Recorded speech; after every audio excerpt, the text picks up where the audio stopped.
Vai jums patīk vējš? Man patīk vējš vasarā, tad, kad ir karsts, un tad, kad vējš atveldzē, kad uzpūš. Man patīk vējš tad, kad es esmu iekšā aiz loga, bet augstās dienās man vējš nepatīk. Ja es varu vērot aiz loga, tad jā, tad man tas apmierina. Šodien gribēju ar jums parunāt par līdzcietību.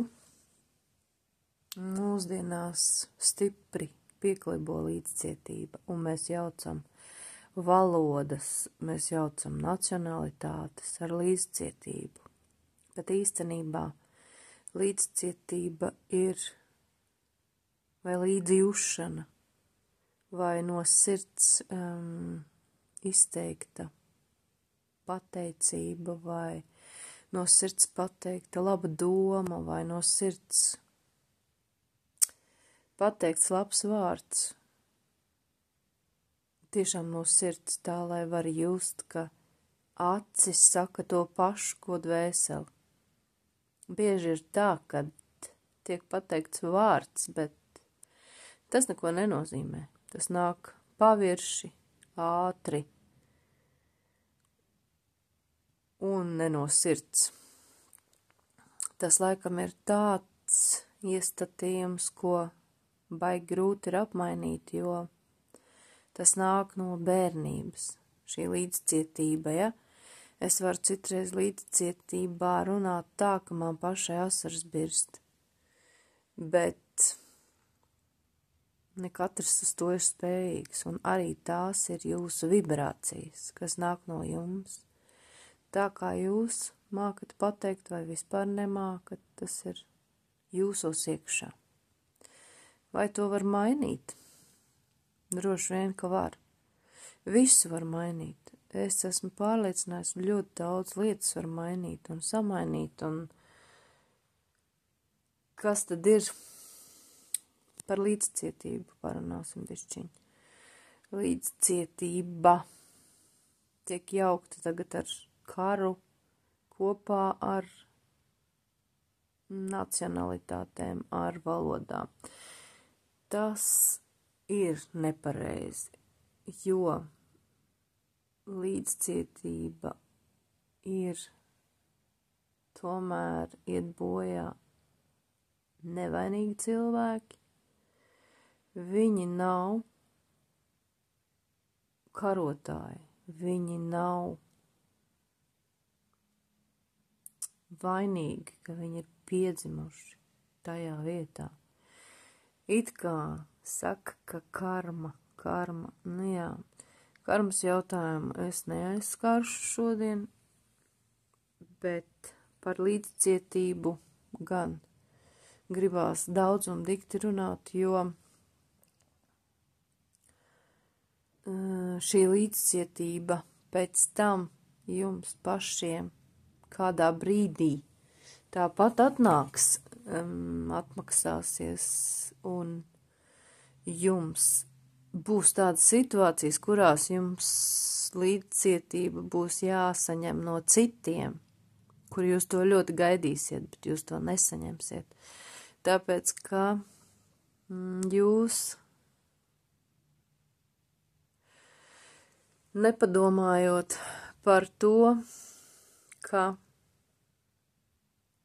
visiem mums ir vienāds iespējas šajā pasaulē, visiem mums ir zils debesis dotas, saule, mājas, mēs visi esam ar 2 rokām, 2 kājām, vairāk vai mazāk, un ar redz, dzirdi un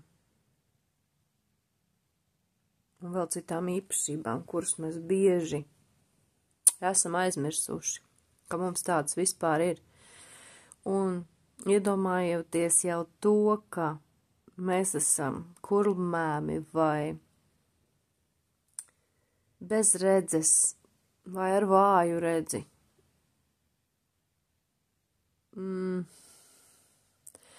tas daudz ko dzīvē mainītu.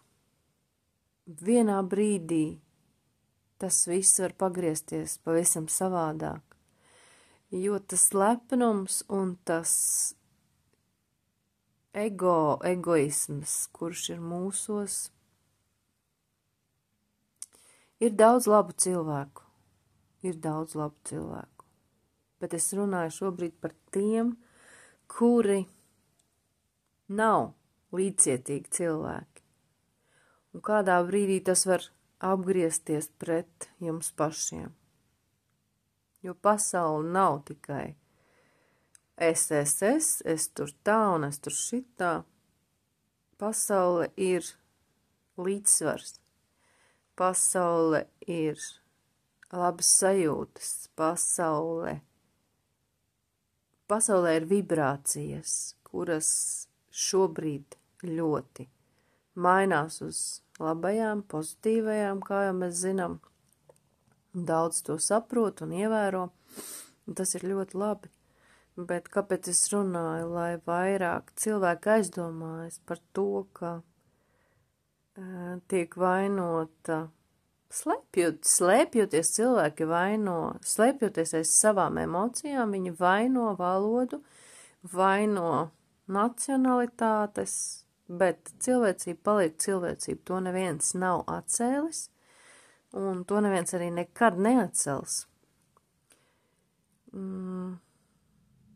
Apspriežot citu cilvēku, padomājiet, kādi jūs esat paši. Vai jūs varat teikt, ka jūs esat perfekti? Vai jūs varat teikt, ka jūs nekad neesat darījuši neko sliktu? Vai jūs varat teikt, ka jūs uzreiz zinājāt, kā ir nedarīt otram pāri?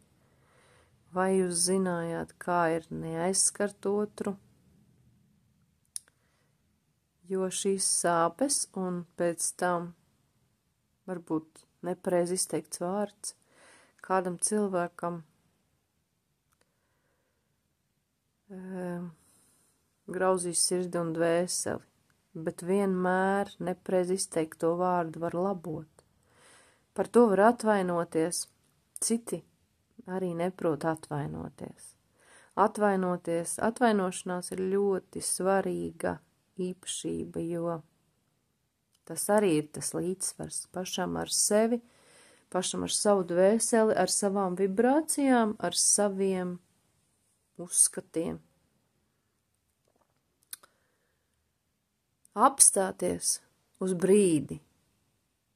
Apstāties un vienkārši paskaidrot, ka tu nebija pareizs tomēr, ka mēs varam turpināt savādāk, un mēs varam arī būt draugi, un mēs varam būt saprasties viens ar otru, kaut arī mēs esam viens savādāk domājoši, viens augstākās vibrācijas, viens zemākās, bet ja viens cilvēks ir spējīgs uzklausīt un saprast, tad viņš būs spējīgs arī piedot. Vai nu to otru uzreiz apstādināt, paga, man tas nav pieņemams. Un tas ir tikai normāli. Paga, nē, es tā nedzīvoju. Man nav pa ceļam ar tevīm, piemēram. Ja tu tā domā par cilvēkiem vai nevajag sevi ielaist tikai tāpēc, ka jūs draudzēties ar kādu. Tikai tāpēc, ka jums nav pieņemams, ko viņš dara. Daļēji un kaut kas jums viņā patīk, nevajag pieciest to. Vajag uzreiz viņam pateikt, un tā būs foršāk, jo jūs taču negribat iekšā iet kaut kādā puķu veiklā un nopirkt vecu sapūšu pušķi vai novītušu pušķi. Ja? Jūs taču to nedarīsiet, jūs ņemsiet svaigāko, labāko un skaistāko. Un tāpat arī ar cilvēkiem. Varbūt tas cilvēks aizdomāsies beidzot, ka jūs viņam pateiksiet. Jo katrs mēs pieļaujam kļūdas, katram mums var būt otra iespēja, ja tikai mēs abi to vēlamies. Nu, šodien tādas manas pārdomas. Paldies, ka klausījāties, un atā!